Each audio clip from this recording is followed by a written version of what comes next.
po basta-basta si Chris na mga idol, may nakakilala na po sa kanya. So sana po tuloy-tuloy na po ang kanyang pagbablog para makatulong siya sa iyang pamilya, maka ano siya sa kanyang goal na matubos ang kanilang lupa sa kanyang mama at papa. Tapos tulungan natin siya suportaran natin siya mga idol. Yun.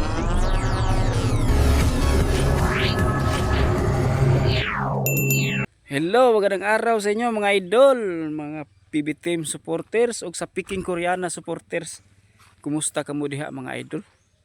Ini di yung vlogger nga Cebuano nga si Miltic Romero TV. Maraming salamat po sa panonood. Kumusta ang ating mga kababayan na nandoon nakatira sa ibang bansa mga idol? Kumusta? Ang ating mga OFW nga pirmeng nagtanaw sa to mga subscriber natin. Kumusta po kayo dyan mga idol? Lalot na po sa mga Bisaya at ang ating mga kababayan sa Mindanao at sa Luzon at Visayas mga idol. Kumusta? Kaway-kaway at paki-comments kung taga saan kayo. Kasi parang masama ang loob pa rin sa mga Crispaw fans ngayon mga idol, di ba? Pero okay lang mga idol kasi natural lang po yun na masama ang loob natin kasi umaasa po tayo na may forever po ang Crispaw, pero ngayon wala pa po pala. Wala na po pala. Mukhang malabo na po mga idol. Nandito ako ngayon sa aking mga idol, kalupaan na inangkin na puro kahoyan. Dito mga idol, manguha ko kahoy kumukuha ako ng mga kahoy para pang panggatong po mga idol. Ito po ang aming probinsya dito sa Cebu mga idol. Kaway-kaway dyan sa mga taga probinsya. Kayo mga idol, taga saan kayo mga idol? Ako taga Cebu po ako mga idol. Kaya dito sa aming probinsya mga idol, napakabukid po siya, napaka tahimik po dito paggabi. Kaya nga na may libangan tayo na panuorin katulad ng mga vlogger na sikat na ating sinusubaybayan katulad nilang Sir Paul at ni Krishna sa mga ganon na mawawalan ang ating mga sa buhay, mga problema, mga mabawasan ba. So may sinusubaybayan tayo, lalot na po ang Crispaw noon na nakasubaybay po kami sa aking asawa at sa aking mga anak. Nanood kami, tawanan kami ng tawanan, pero ngayon Peking Koreana na po ang pinanood nila hasta sa akin, tapos sa PB Team din. Last video ni Chris na kagapon mga idol, no, kay nag outing siya, nag beach siya mga idol.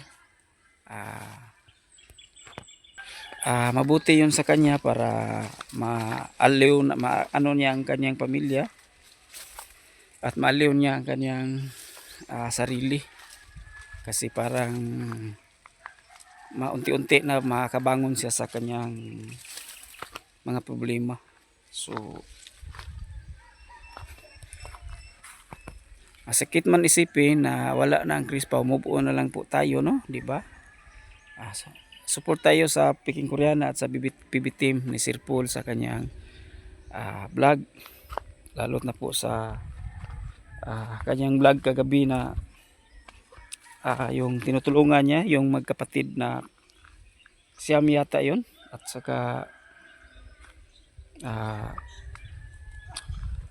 may kambal na babae, tinutulungan siya.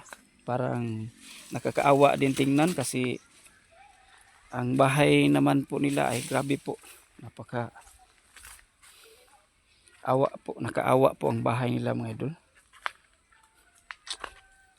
Tapos dito sa amin mga idol ay marami pong taga-subaybay ng Pugong Behero at sa Crispaw, mga kapitbahay namin.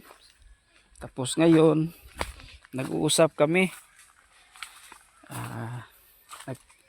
nagkwentuhan kami tungkol sa Crispaw, tapos sabi nila malungkot daw sila. So ang sabi ko, Huwag na kayong malungkot kasi ganon talaga. Ganon talaga ang buhay. May mga pangyayari na di maiwasan. So ito ang dito ako mangunguha ng kahoy mga idol. Dito ingat lang po tayo dito kasi may ahas dito. Pero dito sa Cebu mga idol, mga ahas dito ay hindi po siya poisonous kasi walang mga binom. May mga binom kasi mga sawa dito ay mga ano lang po yung mga rat snake lang po kadalasan. Pero wala pong mga kubra dito. Walang king cobra, Philippine cobra, wala po dito sa Cebu kasi nasa ano lang po siguro Luzon. Luzon ba yung may mga kubra mga idol, no? Dito sa amin wala. Ano lang po dito sa amin mga rat snake lang po, yung mga sawa na malaki, lumalaki po, kumakain po ng manok, ganon. Tapos wala po nakaabot dito sa Cebu yung mga kubra, yung Philippine cobra.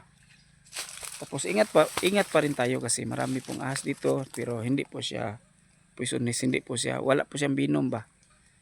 Di katulad ng cobra na delikado. Pero napakasukal po dito mga idol, oh. Ito po ang kukunan namin ng kahoy dito kadalasan. Tapos pakita ko sa inyo yung asinda dito, yung malaki na asinda. Ayan po, yung nakikita nyo mga idol. Ayan, asinda po siya dyan. Tapos dito kami dumadaan pag mangunguha ng kahoy papunta doon sa asinda. Tapos ngayon bawal na, dito na lang kami nangunguha ng kahoy sa malapit sa amin. Tapos meron akong hinihingi sa inyo mga idol, kunting ano lang po, kunting pabor na sana po mag-subscribe kayo sa aking channel po mga idol, Miltic Romero TV. Sabay-sabay dating panuorin ang Peking Koreana, tapos sabayan din natin ang PB Team. Wala pong iwanan mga idol. Hindi natin ibas ang mga PB Team, ang mga lalo na po Sir Paul kasi malaki po silang ambag po dito sa ating bansa. Malaki po silang tulong na gawa tungkol po sa kanilang pagbablog. Mayroong natulungan sila ng mga mahirap na tao. Hindi na po maabot sa gobyerno katulad ng mga bundok ng mga manubo sa Davao. Shout out din mga manubo sa Davao, shout out. Tapos dito sa amin mga idol, hindi po nakaabot ang pugong biyahero dito. Iwan ko ba, marami sigurong dato dito, marami sigurong mayaman. Kasi iwan ko, wala pong mga charity vlogger dito. Kasi hindi naman po ingon masyado na pinakamahirap sa lahat ang dito sa Cebu kasi marami pong matrabahuan dito katulad ng mga construction, ayan, mga company, maraming company sa Cebu. Kagraduate ka lang ng high school, makapasok ka na ng company katulad ng mga mall, mga Mitsumi, company, mga tindahan, mall. Tapos kadalasan po dito sa mga tao wala pong wala po, ano bang sa Tagalog? Wala pong, hindi po nagsasaka kasi ang mga lupa dito, pakita ko lupa sa inyo mga idolo, ayan, maraming bato, ayan, bihira lang po ang walang bato dito sa Cebu. May dito sa part siguro sa sa south, mga walang bato siguro. Comment ba taga south, meron ba maraming bato diyan? Dito sa amin sa north, napaka daming bato ng bundok dito. Hindi po siya masaka. Pwede siyang tamnan ng mga mga kamuti at saka kamuting kahoy. Yung balanghoy mga idol ba. Ah, si Krishna kakapon mga idol no na sa kanyang vlog na pasaya niya ang kanyang ate at ang kanyang bunso. Tapos may followers pa na nagpa-picture sa kanya, may followers siyang isinasakay niya sa boat. Hindi na po basta-basta si Krishna mga idol, may nakakilala na po sa kanya. So sana po tuloy-tuloy na po ang kanyang pagba-vlog para makatulong siya sa iyang pamilya, maka ano siya sa kanyang goal na matubos ang kanilang lupa sa kanyang mama at papa. Tapos tulungan natin siya suportaran natin siya mga idol. Yun lang po mga idol no. Maraming salamat. Maraming salamat po panood. Sana po mag-subscribe kayo sa aking channel. God bless po sa lahat.